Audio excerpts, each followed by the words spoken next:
Here's your host, Giuseppe Grammatico, the franchise guide. So Yep. what is that? What does SBA stand for someone that's listening for the first time? And, what does that process look like? And maybe even, compare the two, maybe some differences. Obviously, one's a loan, but if there are differences as what you can use the funds for. Yeah. SBA, Giuseppe, is a small business administration.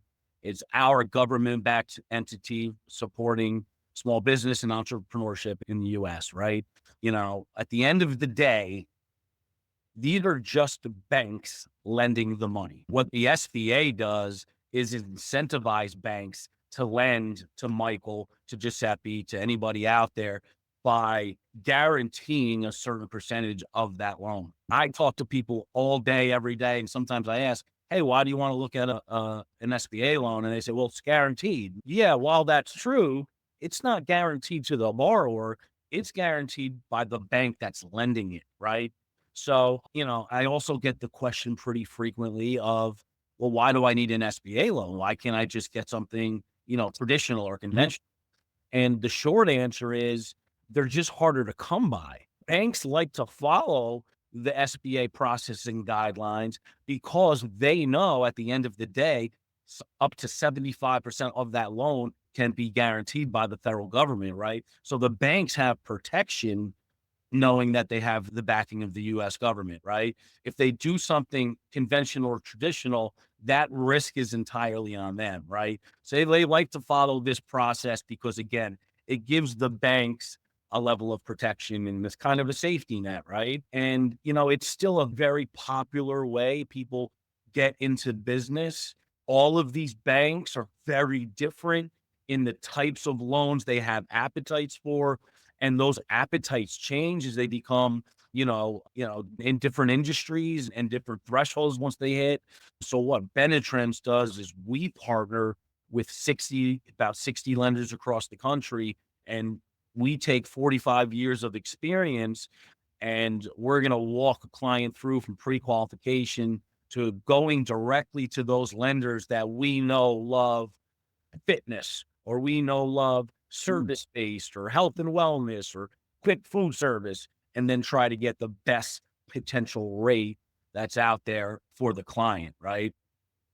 Because these are government-backed loans, though, just that the banks do have to follow specific guidelines and criteria. So if you don't mind, I'd love to kind of just give you the basis of what they look for, right? They want to know that the individual's, just an outstanding, U.S. citizen, right? Clean record, things like that. Then they look into the credit profile, usually anything from a 670 or above, from a credit score perspective will qualify. And then the banks start to go through the numbers, right? So regardless of the investment range that a client may be looking at, typically what the banks would like to see come from the borrower is anywhere from 10 to 20% of that total investment come from them, right? That's going to be their skin in the game.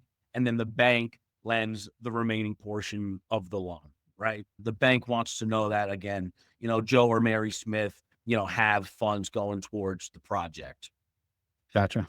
Other things the banks want to see is something we call post-closing liquidity.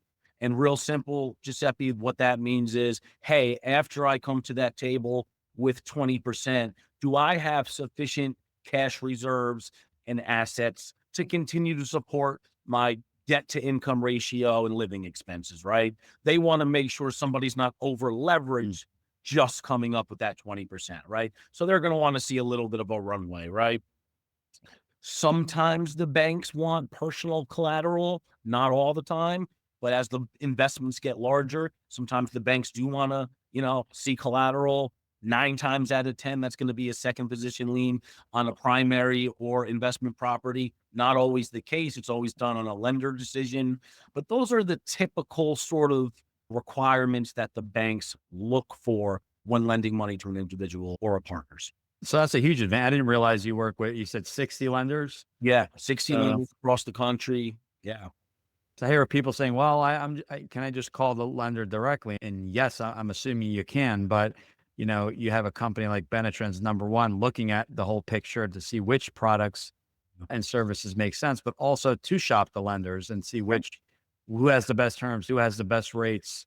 Lines of credits, I've heard, if I understood correctly, have also been added as opposed to getting a separate product on an SBA loan, if I understood that correctly.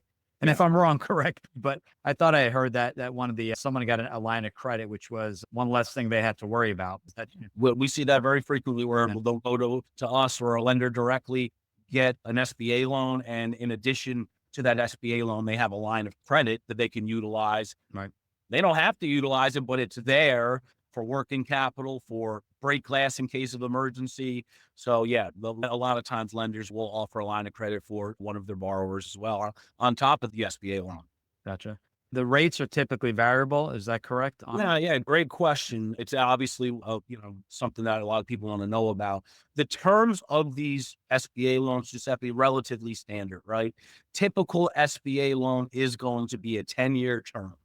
There are not going to be any prepayment penalties. And really what that means, because sometimes people don't realize prepayment penalties are a thing, but banks and lenders and funding make money on interest, right? And sometimes there's banks and lenders out there that if you choose to pay off that loan early, you have to pay thousands and thousands of dollars on prepayment penalties. However, through an SBA loan, you can pay a loan off early at any point with zero prepayment penalties. Huge advantage for some people when borrowing, even for the people that can use cash, because they can borrow it. They can see if this thing has legs, if it takes off. And then when they realize, oh, wow, I have something here, they can pay off that loan early and limit their interest exposure. Gotcha. And an interest standpoint, they're not technically fixed. Okay. SBA loans are always going to be tied to the prime rate. So wherever the Fed dictates prime is essentially where your rate would go. The maximum that one of these lenders would be able to charge would be prime plus 2 3/4. Perfect. And it's not like prime. People ask, does that mean every month my interest in my payment's going to change? Not by any means, right? Typically the Fed will look at, prime quarterly. Sometimes there's no change at all. And then usually it's a quarter or a half a point, difference from an adjustment perspective. So you're not going to see these massive fluctuations. Again, in 2023, it didn't change at all, right? So there was no change. The last 12 months, we've seen 3 rate reductions. So everybody has saw their payments go down. So I just tell people in preface, hey, no matter what, it's going to be tied to that prime rate. Right. No, that was really, really helpful. And obviously, kind of comparing the ROBs to the SBA, the SBA is going to be a loan, but what are maybe some differences or maybe limitations? I don't know if limitation is the right word, but you can't just, as you mentioned with the ROB, since it is your money, you're able to pay yourself a salary, maybe multiple territories. And what would be differences as far or restrictions in the SBA loan? SBA doesn't have a ton of restrictions as long as it's going towards the business. Okay. Usually paying yourself a reasonable salary is okay. Sometimes people transitioning out of a corporate job that need a little bit more, they're limited to what they can pay themselves, right? And that's where the ROBs can really come into play, where they can, pay themselves a salary even prior to them opening, right? If you have a year-long build out, you're still working in the business, meeting with contractors, meeting with architects, making, doing goodwill through the community to spread the word about your business. With the SBA, it's very limited when it comes to that, right? A huge advantage, which quite frankly, it all depends on how you view money and debt. It's not your money, right? You're borrowing it, right? So some people just like, you know what? I want my money to here. And everybody views finances and debt and interest different. So some people just have this like, hey, I want to borrow money and do that and not utilize my own. I will say this, very commonly, ROBs and SBA are combined. Most people use ROBs for that 15 to 20% equity injection, and then they borrow the rest. So one of the things I always like to tell people is, because again, if you never looked at this, you don't really realize it, but you could combine funding strategies, right? I've seen people combine 2, 3, 4 different ways and kind of I kind of call it like Frankenstein funding, like a little bit of this, little bit of that, and you kind of put it all together.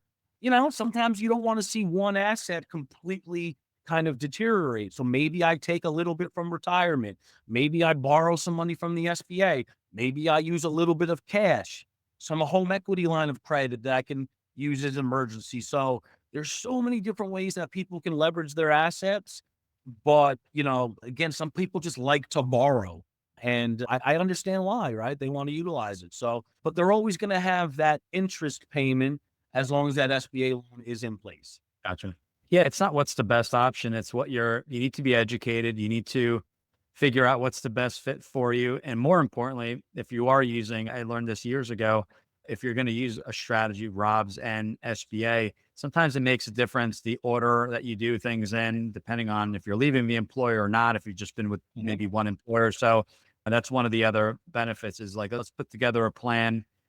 You start off with the SBA ROBS or vice versa. Let's figure out what that plan looks like. So I do like that because there's some strategy planning in there as well. Sometimes the best plan, and this is one of the reasons why I love how we approach this.